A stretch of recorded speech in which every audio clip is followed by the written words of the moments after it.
Bonjour à tous, bienvenue à notre méditation quotidienne. Nous sommes dans cette quatrième lettre, la lettre destinée à l'église de Thyatire, une petite bourgade qui, au départ, on l'a dit, était un camp militaire, une zone tampon pour protéger les villes de Sardes et de Pergame. Cette ville de Thyatire qui s'était développée était devenue un centre commercial. D'ailleurs, dans le Nouveau Testament, on parle de cette marchande de pourpre, de tissus précieux, qui était Lydie, qui avait entendu l'évangile à Philippe et qui s'était convertie. Et cette Lydie, originaire de Thyatire, était devenue l'une des premières chrétiennes de ce qui allait devenir l'église de Philippe. Donc on parle dans le Nouveau Testament de cette ville de Thyatire qui a reçu l'évangile. Des chrétiens, une église s'est formée là. Et à la fin du 1er siècle, le Jésus-Christ ressuscité et dans la gloire, inspire Jean pour que Jean transmette le message que Jésus veut donner à cette église. Et on a vu depuis le début que Jésus va encourager cette église, il va relever des points positifs, il va mettre le doigt sur des choses qui ne vont pas pour écraser l'église, mais pour que l'Église se ressaisisse, pour que les chrétiens prennent conscience de ce qui ne vont pas et qu'ils se repentent et qu'ils reviennent à Jésus. Et donc, je vais lire aujourd'hui à partir du verset 24. Jésus maintenant parle à ceux dans l'Église qui n'ont pas pratiqué l'idolâtrie ou l'immoralité, qui n'ont pas suivi les enseignements de cette prophétesse qui était une prophétesse de mensonge. Et donc on voit que Jésus demande à ces chrétiens qui sont restés fidèles de continuer, de persévérer. Et je relis donc les versets 24 et aujourd'hui on va voir une belle promesse que Jésus va faire justement à son Église et à ceux qui ont persévéré. Quant à vous, les autres membres de l'Église qui est à Thyatire, vous qui ne suivez pas cet enseignement et qui n'avez pas voulu connaître ce qu'ils appellent les profondeurs de Satan, je vous le déclare, je ne vous impose pas d'autre fardeau, mais tenez fermement ce que vous avez jusqu'à ce que je vienne. Ô vainqueur, à celui qui continue à agir jusqu'à la fin selon mon enseignement, je donnerai autorité sur tous les peuples. Ô vainqueur, qui continue à agir selon mon enseignement, on a vu hier. Et là, Jésus dit, je donnerai autorité sur tous les peuples. C'est la deuxième partie du verset 26. Je donnerai autorité sur tous les peuples. Alors on voit dans le psaume 2 que pour son Messie, pour le roi qu'il a choisi, Dieu dit qu'il va exercer l'autorité par son Messie.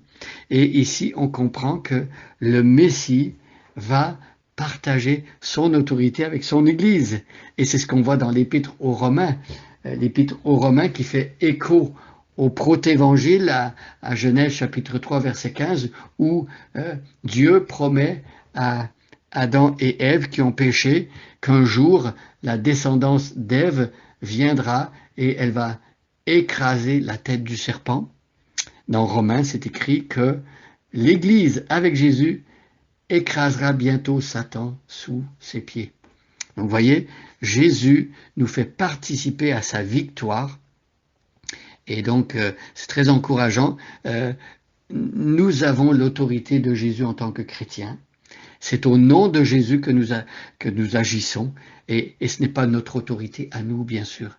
C'est l'autorité de l'Évangile, c'est l'autorité de la vérité, c'est l'autorité du Fils de Dieu, mort, ressuscité, monté à la droite du Père et qui prie et intercède pour nous et qui revient bientôt dans la gloire. C'est de cette autorité dont il est question. Jésus a obtenu l'autorité. Lorsque, à la fin du chapitre 28 de l'Évangile de Matthieu, Jésus, avant de monter au paradis, s'adresse à ses disciples, il dit, en commençant, avant de donner l'ordre de mission, l'ordre missionnaire que beaucoup de chrétiens connaissent, avant de leur dire qu'ils doivent aller faire de toutes les nations des disciples, les baptiser au nom du Père, du Fils et du Saint-Esprit, et enseigner aux nations tout ce que Jésus a a prescrit, a enseigné, a observé tout cela.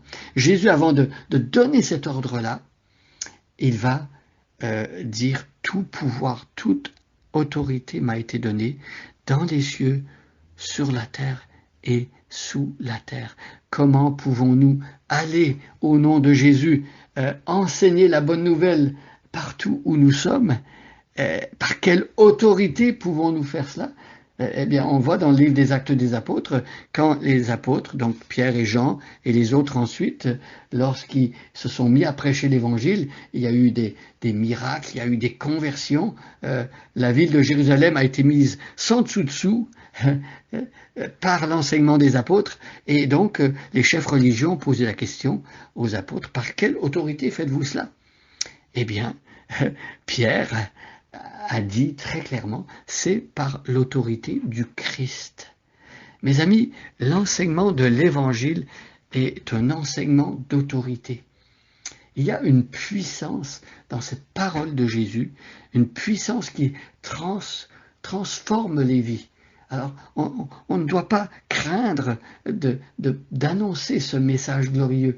Il est puissant en lui-même. Il a une autorité qui dépasse l'autorité de ceux qui ont le plus d'autorité sur la terre. C'est l'autorité de Dieu lui-même. Dieu a investi dans ce message et dans cette œuvre de Jésus son autorité à lui, sa toute puissance. Donc, lorsque nous annonçons l'Évangile, nous pouvons avoir confiance que c'est un message qui est une dynamite, une puissance de Dieu pour le salut de quiconque croit. Donc vous voyez ici, ô vainqueur, à celui qui continue à agir jusqu'à la fin selon mon enseignement, je donnerai autorité sur tous les peuples. Oui, dans le royaume de Dieu, les chrétiens partageront parfaitement l'autorité de Jésus. Et il y a même des textes dans l'Épître aux Corinthiens qui disent que les chrétiens, l'Église, va juger les anges. Voyez, c'est une grande autorité. Alors, ce n'est pas une autorité égoïste et pour nous rendre orgueilleux ou pour nous amener à penser qu'on est meilleur que les autres, mais c'est l'autorité du Christ.